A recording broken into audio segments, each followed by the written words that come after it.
नमस्कार दर्शकों, आप देख रहे हैं दिव्य हिमाचल टीवी। मैं हूं आपके साथ वंशिता शर्मा।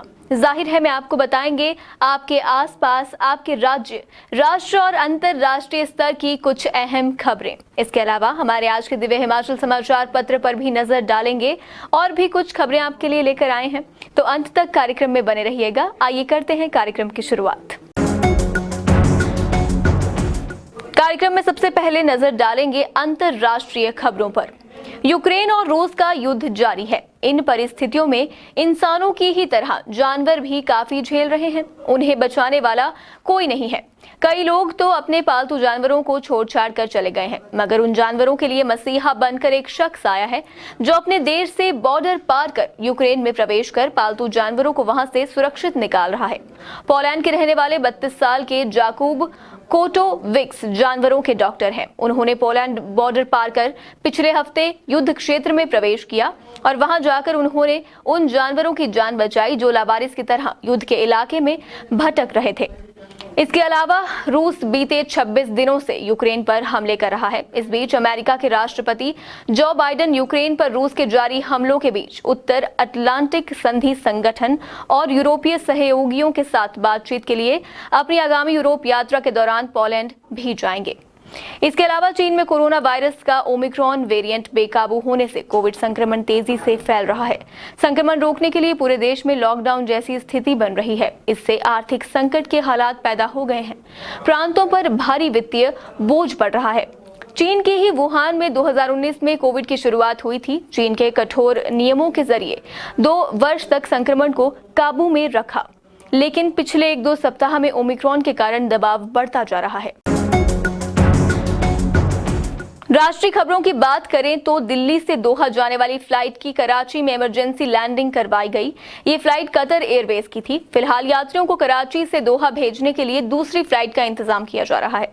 सूचना के अनुसार कार्गो एरिया में धुएं निकलने के संकेत मिले थे, जिसके बाद फ्लाइट को कराची डाइवर्ट किया गया। घटना की फिलहाल जांच की जा रही है। इसके अलावा तेलंगाना के निजामाबाद जिले के बोधन कस्बे में अंबेडकर चौराहे पर रविवार को छत्रपति शिवाजी महाराज की प्रतिमा लगाने को लेकर 2 समूहों के बीच विवाद हो गया। दोनों पक्षों ने एक दूसरे पर जमकर पथराव किया। निजामाबाद पुलिस आयुक्त KR नागराजू ने जानकारी दी कि इलाके में तनाव को देखते हुए धारा 144 लागू की गई है।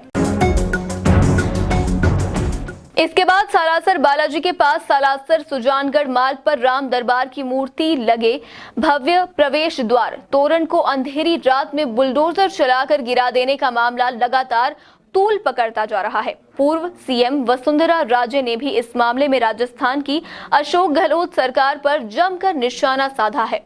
राजे ने ट्वीट कर कहा कि विकास के बहाने सालासर बालाजी के तोरण द्वार को तोड़ना और राम दरबार को ध्वस्त करना बेहद दुर्भाग्यपूर्ण और निंदनीय है।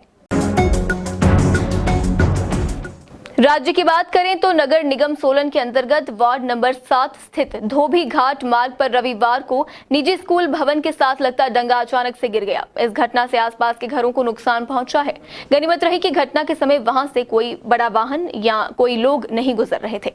इसके अलावा जोगिंद्रनगर पुलिस स्टेशन के सामने व्यावसायिक परिसर से पुलिस ने सरकारी सीमेंट बरामद कर मामला दर्ज कर लिया है। अगली खबर की ओर बढ़े तो कुल्लू प्रदेश का पहला जिला होगा जो 8 दिन किसी मेले को मनाएगा। प्रदेश के इतिहास पर नजर डालें तो आज तक कोई मेला 7 दिनों से ऊपर नहीं मनाया गया है, लेकिन कुल्लू के इतिहास में पहली बार कुल्लू कार्निवाल मनाया जा रहा है। वहीं इस कार्निवाल के सांस्कृतिक कार्यक्रम 8 दिन चलेंगे। अब नजर डालेंगे हमारे आज के दिव्य हिमाचल समाचार पत्र पर। मुख्यमंत्री जयराम ठाकुर की अध्यक्षता में हुई कैबिनेट की बैठक में वर्ष 2022-23 के लिए आबकारी नीति को मंजूरी दे दी गई है, जिसमें शराब के ठेकों की नीलामी न करने का फैसला लिया गया है। इसके बाद थोक उपभोक्ताओं के लिए डीजल कीमतों में 28 रुपए प्रति लीटर की बढ़ोतरी हुई है। अंतर्राष्ट्रीय स्तर पर कच्चे तेल की कीमतों में पिछले कुछ दिनों से भारी उछाल के बाद ये कदम पेट्रोल डीजल पर हो रहे घाटे को कम करने के लिए उठाया गया है। अगली खबर की ओर नजर डालें तो हिजाब विवाद में फैसला सुनाने वाले कर्नाटक हाई कोर्ट के चीफ जस्टिस ऋतुराज अवस्थी व अन्य जजों को धमकियां मिलने के बाद उनको वाई श्रेणी की सिक्योरिटी दी गई है। नजर डालें संपादकीय पृष्ठ पर तो इसमें आज होली के रंगों में छेद इस विषय पर लेख है। इसमें लिखा है कि हिमाचल के प्रगतिशील समाज के आईने मंडी में उस समय टूटते हैं जब होली के रंगों का उल्लास आपसी वैमनस्य के कत्ल खाने में टुकड़े टुकड़े हो जाता है। आगे का लेख आप खुद पढ़ें। इसके अलावा डॉक्टर जयंतीलाल भंडारी का लेख आत्मनिर्भर भारत की नई रणनीति, कुलभूषण उपमन्यु का लेख चरागाह विकास की अनदेखी भारी पड़ेगी और छिलकों की छावड़ी में निर्मल आसो का लेख फिर मुर्गी का अंडा चोरी छपा है। आप इन सभी लेखों को अवश्य पढ़ें। इसके अलावा एक अलग से जानकारी आपके लिए लेकर आए हैं।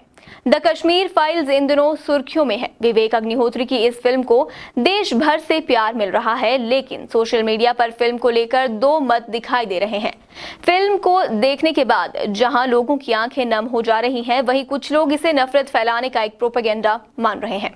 हाल ही में Bigg Boss winner Gauhar Khan ने एक ट्वीट किया, जिसके बाद सोशल मीडिया पर फिल्म के समर्थकों ने उन्हें ट्रोल करना शुरू कर दिया। गौहर खान ने ट्वीट लिखा कि अगर आपको प्रोपेगेंडा नहीं दिखाई देता तो आपकी आत्मा अंधी है, बहरी है और गूंगी है। ट्वीट पर किसी का नाम मेंशन नहीं है, लेकिन प्रोपेगेंडा को देखते हुए द कश्मीर फाइल्स के समर्थक इसे फिल्म के लिए ही मान रहे हैं।